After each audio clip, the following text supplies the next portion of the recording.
Hi guys, how are you today? Баршаңызға қайырлы күн, қалдарыңыз қалай? Бүгін біз there is and there are деген конструкцияны өтетін боламыз. When do we use this construction and how to make different kinds of sentences using this construction, and today you will learn it. Енді бүгінгі сабақтың оңай болып көрінгенімен негізгі бұл тақырып көбінесе қиындық туғызып жатады оқушыларға, студенттерге, себебі бұл конструкцияның тура аудармасы жоқ. Яғни сөйлемде зарез зара тұрғанда біз оны прям дәлме-дәл сөзбе-сөз аудармаймыз, зарез деген мынандай аударма деп. Яғни бұл конструкция бір нәрсенің бар екендігін немесе жоқ екендігін айтатын болсақ, бір жерде, яғни бір қалада, мысалы бөлмеде болсын, әйтеуір бір жерде бір нәрсенің бар немесе жоқ екендігін айтқанда қолданамыз. Мысал келтірейік, біріншіден зарез деген конструкция ол бір түйір зат, бір штук зат туралы айтқан кезде қолданамыз, ал зара деген ол көпше түрдегі сөздерді айтқан кезде қолданамыз, яғни жекеше және көпше түрдегі сөздер. Енді мысал келтіріп көрейік.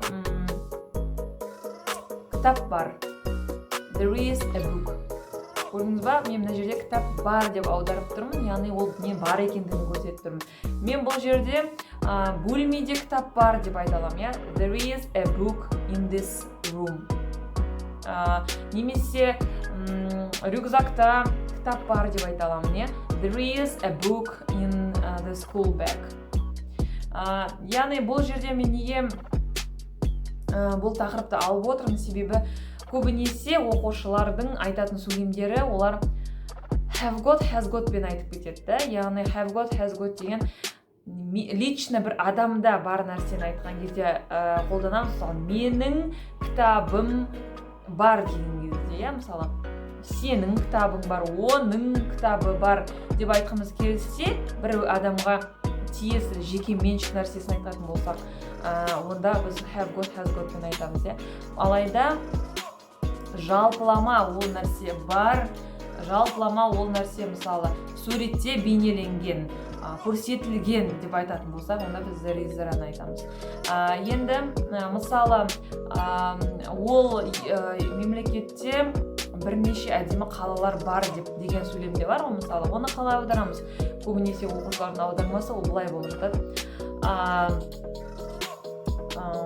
This country has got different cities деп, бір жағынан қарағанда ол дұрыс болып есептелуі мүмкін естілген кезде, бірақтан да біз ең дұрыс конструкция осы зарез зарамен айтқанымыз дұрыс. Яғни there are different beautiful cities in this country деп аударсақ, ол қалай еді, грамматикалық жағынан болсын,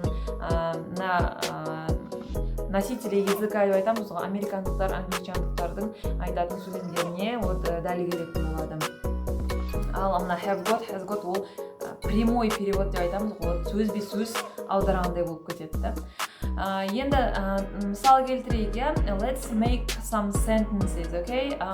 Let's start with affirmative sentence. Болымды сөйлемнен бастайық. There is-ға құраймыз, Так, бөлмеде бір орындық бар. There is a chair in the room. Мен бір орындық бар деп айтып тұрмын, негізі себебі мен сіздерге оның бір түйір екендігін көрсету үшін, бірақ бөлмеде орындық бар деп біз жалпылама айта саламыз. Және мен неге деген артикльді қойып тұрмын, себебі деген артикль ол бір деген нәрсені білдіреді. Және n деген артикль бір деген нәрсені білдіреді, яғни ол one деген сөздің қысқартылған түрі ғой артикль ретінде. There is a chair in this room. Болымсыз түрде қалай айтамыз? There is not, there isn't a chair in this room. Сұраулы сөйлемді қалай айтамыз? Бірінші болымды сөйлемге қараймыз да, there is a chair деп тұр ғой, сондағы there мен is дегеннің екеуінің орнын ауыстырамыз. Мен қайталап айтып келетін бірнеше видео бойынша мына сұраулы сөйлем бізде әр қашанда көбінесе 80% деп айтайын. етістіктен басталады. Ол қалған 20% не деп сұрайтын болсаңыздар, ол арнайы сұраулы сөйлемдер, яғни жаңа what, where, why, how деген сөздерден басталса, ол уже етістік жылжып кетеді. Бірақтан да егер зат есім мен етістіктен ғана тұратын сөйлем болса, онда етістік бірінші орынға шығады. Енді is there a chair in this room? Бөлмеде орындық бар ма? Яғни біз бөлмеде бір орындық бар ма деп сұрамаймыз, ол біз жалпылама айтамыз, бөлмеде орындық бар ма деп.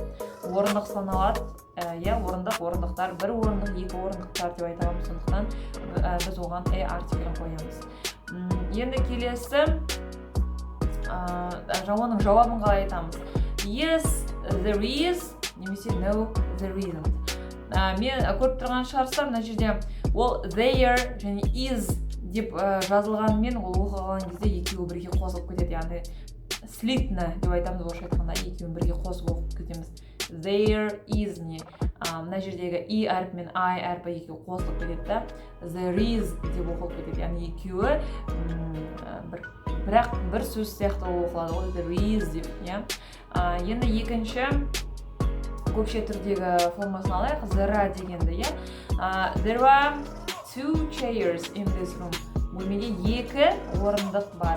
Яғни біз қазақша 2 орындық деп көп болса да біз жекеше қылып айта береміз ғой, негізі орындықтар деп айтпаймыз да, жеке 1-2 орындық бар, 3 орындық бар деп айтамыз. Бірақ ағылшын тілінде біз міндетті түрде зат есім соңына s деген жалғауымыз керек, оны көп екендігін көрсету үшін. Яғни there are 2 немесе 5 деуге болады, 5 chairs in this room. Okay? Енді болымсыз сөйлем negative sentence. There are not. Яғни there aren't.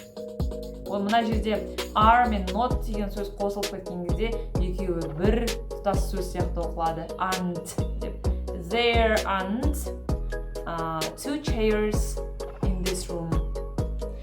Сұраулы сөйлемде there мен are-ның орнын ауыстырамыз. Are there 2 chairs in this room? Yes, there are. No, there aren't. Немесе there are not деп жазуға да болады. Мына жерде көріп тұрсыз, there мен are дегенде мен екеуін тағы да қосып жібердім да, there are деп оқыдым. Яғни екеуі бір тұтас сөз сияқты болып кетеді. Келесі, енді тағы да мысалы қандай сөйлемдер айтуға болады деген сұрақтар қойып отырған шығарсыздар, Мысалы, тек қана бөлмеде деп емес, мысалы мына суретте 2 кітап, 3 дәптер, 5 қалам бейнеленген деген нәрсе қалай айтылады? Яғни мен көріп тұрмын, мына суретте 2 кітап бар мысалы, There are 2 books өтір қоямыз. 3 pens, 3 қалам бар. 5 school bags, 5 рюкзактар бар. Суретте деген айтып тұрмыз, in this picture.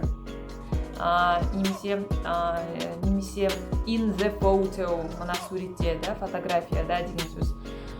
Вот сондай кезде де айта аламыз. Немесе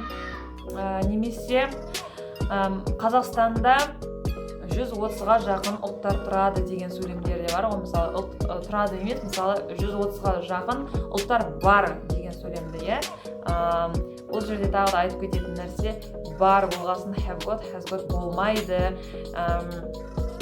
Біз мысалы in Kazakhstan, немесе көбісі былай отырады, Kazakhstan has got 130 nationalities деп. Вообще бұл қате болып есептеледі. Бұлай сөйлем аудармаңыздар, бұл қате. Оның орнына біз there are 130 nationalities in Kazakhstan деп аударамыз. Яғни біз мына there деген ол көріп тұр сөйлемнің басында болады, болымды болғасын. There деп жаздық. Неге? Себебі 130 деген көріп тұрсыздар, яғни көпше түрдегі сөз түрі қасында. Сондықтан мен there-дан бастап тұрмын, there is-дан емес, There are 130 nationalities, ұлттар деп айтып тұрмын, бір ұлт емес, in Kazakhstan. Okay. Now, do you have any questions? Сұрақтарыңыз бар ма? Сұрақтарыңыз болса, комментарийге жаза кетіңіздер. жалпы бұл тақырып негізі оңай болғанмен кейбір жағдайда қиындықтар туындырады, сондықтан мен осы видеоны сіздерге түсіруге шешім қабылдадым. Сондықтан енді сізге пайдалы болады деген ойдамын. If you have any questions, you can write here. Мына видеоның астында сұрақтарыңыз болса жаза кетіңіздер. Соңына дейін қарағандарыңызға рахмет. Менің каналыма тіркеліп лайк басып кетіңіздер. Goodbye.